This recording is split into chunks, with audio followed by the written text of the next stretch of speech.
A esse respeito, temos muitas coisas que dizer e difíceis de explicar, porquanto vos tendes tornado tardios em ouvir. Pois, com efeito, quando devíeis ser mestres, atendendo ao tempo decorrido, tendes novamente necessidade de alguém que vos ensine de novo quais são os princípios elementares dos oráculos de Deus. Assim vos tornastes como necessitados de leite e não de alimento sólido. Ora, todo aquele que se alimenta de leite é inexperiente na palavra da justiça, porque é criança. Mas o alimento sólido é para os adultos, para aqueles que pela prática têm as suas faculdades exercitadas para discernir não somente o bem, mas também o mal. O nosso autor, como eu disse, ele faz comparações do Antigo Testamento com Cristo para mostrar a superioridade de Cristo. Ele chegou num ponto aqui em que ele iria falar que Melquisedeque, aquela figura que aparece no livro de Gênesis, que abençoa Abraão, recebe dízimos de Abraão e dá pão e vinho a Abraão, ele vai dizer que Melquisedeque é um tipo de Cristo e inaugura uma ordem sacerdotal superior à do sacerdócio levítico, a qual Jesus pertence. Mas aí ele parou e disse: será que esse pessoal vai entender o que eu estou dizendo? Porque eu vou entrar em teologia profunda agora. Agora eu vou desvendar os mistérios do Antigo Testamento. Será que eles vão entender? E aí ele para dizer: gente, isso que eu tenho para dizer para vocês é difícil de compreender. Literalmente no grego é difícil de interpretar. Foi traduzido aí como difícil de explicar. Mas literalmente é difícil de interpretar, porque ele está se referindo ao Antigo Testamento. Ele vai interpretar o Antigo Testamento e trazer o seu sentido, o seu conteúdo nem sempre muito claro, só que ele pensa assim: será que esse pessoal vai entender? Porque ele sabe, ele conhece a igreja a que ele está escrevendo, ele conhece aquelas congregações às quais ele está escrevendo. Ele diz: meus irmãos, estas coisas são difíceis de entender, porque vocês se tornaram tardios em ouvir. Tardios em ouvir significa o seguinte: vocês estão demorando a compreender. Tardios, chegaram tarde, estão atrasados. Ouvir aqui não é ouvir com o ouvido externo, mas ouvir com o ouvido da mente e do coração. Significa compreender, absorver, se apoderar, se apropriar daquele ensino, praticar. Vocês estão atrasados nisso, vocês já deviam saber estas coisas, vocês já deviam, ele diz mais adiante, decorrido o tempo, veja o verso 12, vocês deviam ser mestres. Vocês já deviam ser capazes de estar ensinando estas coisas que eu agora estou tentando explicar para vocês. Vocês estão atrasados. Como aluno que entra na escola e fica em DP, né? Vai ficando em recuperação, vai se atrasando, vai perdendo. Hoje em dia quase não tem mais isso, porque parece que passa de qualquer forma. Mas na minha época,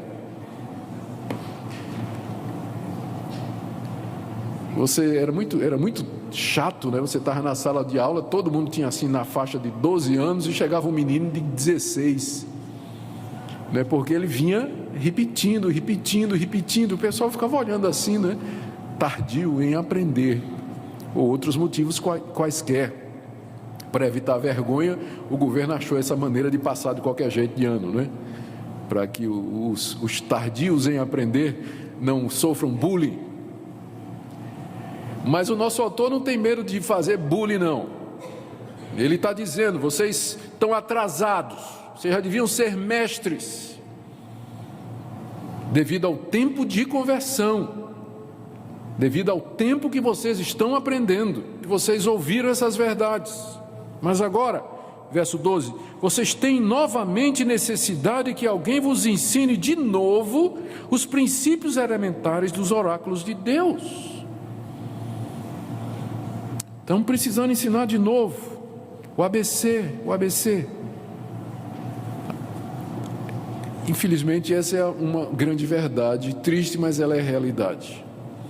Irmãos que por algum motivo, ou por vários, uma conjugação de vários motivos, eles simplesmente não passam de ano na vida cristã e no conhecimento do Evangelho.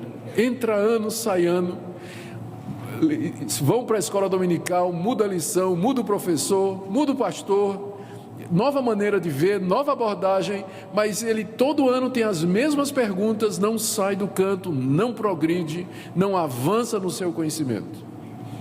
E parece que a necessidade é sempre de estar aprendendo o básico. Quando você conversa com ele, ou quando você, o que é mais importante, percebe as atitudes, ele tem as mesmas atitudes que ele tem de 10 anos atrás. Ele não aprendeu a dominar a língua, ele não aprendeu a dominar o temperamento, ele não aprendeu a ser temperante, ele não aprendeu a amar os inimigos, ele não aprendeu a perdoar. É a mesma coisa o ano todo e todo ano.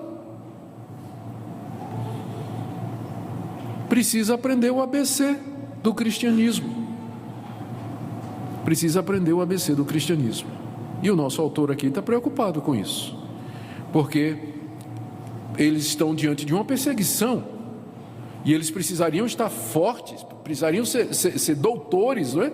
Para enfrentar uma situação daquela, porque não era só uma questão de conhecimento, era uma questão de moral, era uma questão de enraizamento, de convicção, e de estar pronto, de perseverança. Mas os anos foram passando, e ele diz aqui: vocês, verso 13, vocês são como crianças que se alimentam de leite, que é inexperiente na palavra da justiça, uma referência ao Antigo Testamento.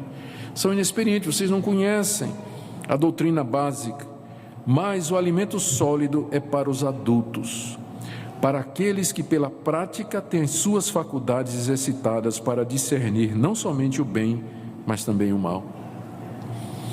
Ele faz esse contraste aqui, dizendo: o adulto, o crente maduro, aquilo que vocês deveriam ser, ele se alimenta de carne, alimento sólido, substancioso, que satisfaz o coração, a alma.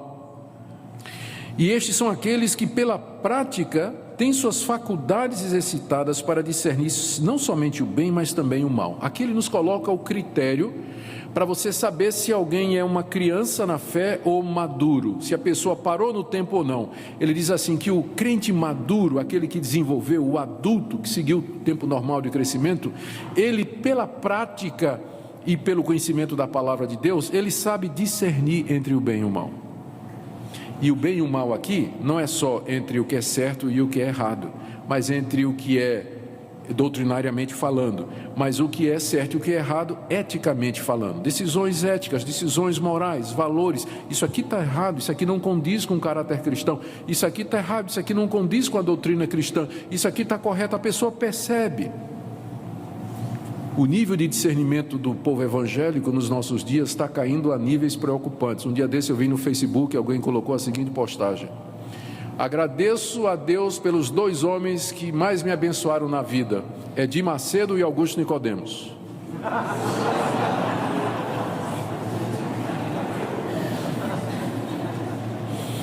Discernimento zero.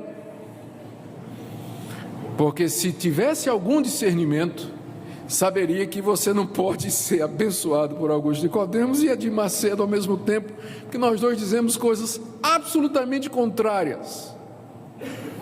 Mas não tem discernimento, sai surfando e bebendo na internet, lendo tudo, engolindo tudo, acreditando em tudo e finalmente em nada. Falta discernimento. Questões básicas da vida cristã. A pessoa pergunta: por que eu não posso? Por que isso está errado? Por que sexo antes do casamento é errado? Por que ir para a cama com minha namorada? Qual o problema disso? Coisas do ABC. Questões básicas. Ano após ano, ano após ano, ano após ano. Você conhece o crente adulto e maduro, porque pela experiência ele tem os seus sentidos, as suas habilidades, suas faculdades exercitadas para discernir o bem e o mal. Isso aqui é de Deus, isso aqui é correto, é isso que eu quero, é isso que eu vou fazer. Isso aqui está errado, isso aqui eu vou evitar. Isso aqui não vem de Deus, eu não quero nada com isso. Esse é o alvo da vida cristã, que vocês tenham discernimento, que vocês saibam discernir entre o certo e o errado. Essa é a razão pela qual existe igreja, existe pastor, existe mestre, professor de escola dominical, existe presbítero, existe diácono, existe irmãos, existe Bíblia. A razão toda pela qual nós estamos nesse mundo é porque Deus quer nos ensinar a verdade.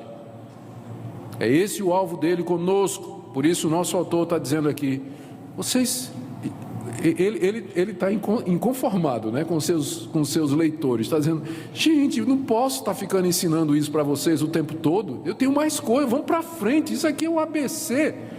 Nós já devíamos estar lá na frente. Mas a gente fica tendo que tratar questões básicas do cristianismo, quando a gente devia estar avançando, quando a gente devia estar indo em frente. Mas o bom da história é que, mesmo que ele esteja, eu não vou dizer chateado, porque chateado não é a palavra certa, mesmo que ele esteja assim, não está muito satisfeito com a situação daqueles irmãos, contudo ele não os abandonou.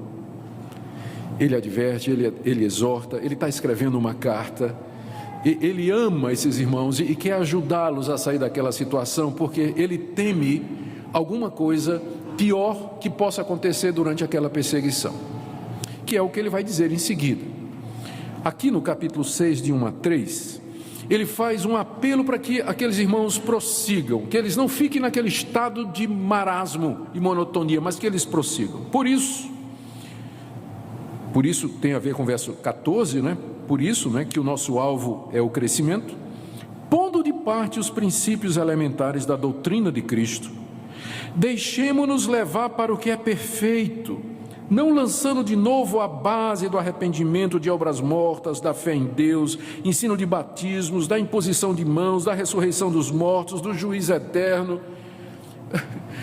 Ele está dizendo assim: irmãos, vamos nos deixar levar para o que é perfeito, implicando com isso que nós não podemos fazer isso sozinho. O verbo de fato no grego está na voz passiva. A voz passiva significa que o sujeito sofre uma ação de fora. Então ele não está dizendo vamos para o que é perfeito, ele está dizendo deixemos-nos levar para o que é perfeito. Significa que alguém vai nos ajudar a chegar lá, e esse alguém é ele mesmo, o autor, não é, que está escrevendo para ajudar, e o próprio Deus, porque se Deus não nos ajudar, nós não vamos para lugar nenhum, nós nunca vamos nem nos matricular, quanto mais passar de ano, né? Se não for a assistência da graça de Deus. Por isso, deixemos-nos levar. É como se ele dissesse assim: Deus quer que vocês cresçam, mas vocês têm que deixar. Eu fico com a impressão às vezes que nós, calvinistas, reformados, que cremos na soberania de Deus, na eleição, na predestinação, às vezes inconscientemente nós ficamos com esse seguinte raciocínio na cabeça: eu sou eleito de Deus, eu fui predestinado, ninguém pode me arrancar das mãos de Deus, então eu estou mais ou menos tranquilo, Deus vai cuidar de mim. Isso é verdade, mas não é a verdade toda, porque o mesmo Deus que disse que Ele vai cuidar de você, que Ele vai guardar você, Ele disse: cresça, use os meios de graça, leia a palavra, ore, tenha comunhão uns com os outros. Entende? Uma coisa não anula a outra, anda junta. A soberania de Deus não anula a nossa responsabilidade. Por isso que o nosso autor está dizendo aqui: deixem que Deus leve vocês até a perfeição, deixem que Deus conduza vocês, não resistam à obra de Deus de prosseguir. Para fazer isso, então, ele diz: vocês têm que fazer duas coisas: pôr de parte os princípios elementares da doutrina de Cristo e não lance de novo a base. Aí ele vai dizer o que ele considera a base. Agora preste atenção, isso que ele vai dizer aqui que é a base, a gente pensa que é o doutorado, né? Deixa de lado, a base é arrependimento de obras mortas, fé em Deus, ensino de batismos e da imposição de mãos, ressurreição de mortos e juízo eterno. Isso ele considera básico, não quer nem discutir mais isso. Todo crente devia saber isso, saber que nós precisamos nos arrepender das obras mortas, temos que crer no nosso Deus, ficar firmes nele. A respeito do batismo, da sua importância, imposição de mãos, a gente não tem certeza aqui do que o nosso autor está falando. Na época em que ele viveu, no primeiro século, a imposição de mãos era feita para separar as pessoas para o serviço de Deus. A referência à imposição de mãos para curar doentes. Ele fala também da ressurreição dos mortos, que é a nossa esperança, e do juízo eterno, quando Deus vai julgar todas as coisas. Isso é base, isso é fundamental. Não vamos mais falar disso, ele diz. Vocês já deviam saber disso. Vamos para frente. E ele diz: isso faremos, verso 3, se Deus permitir. Vamos fazer isso, se Deus permitir.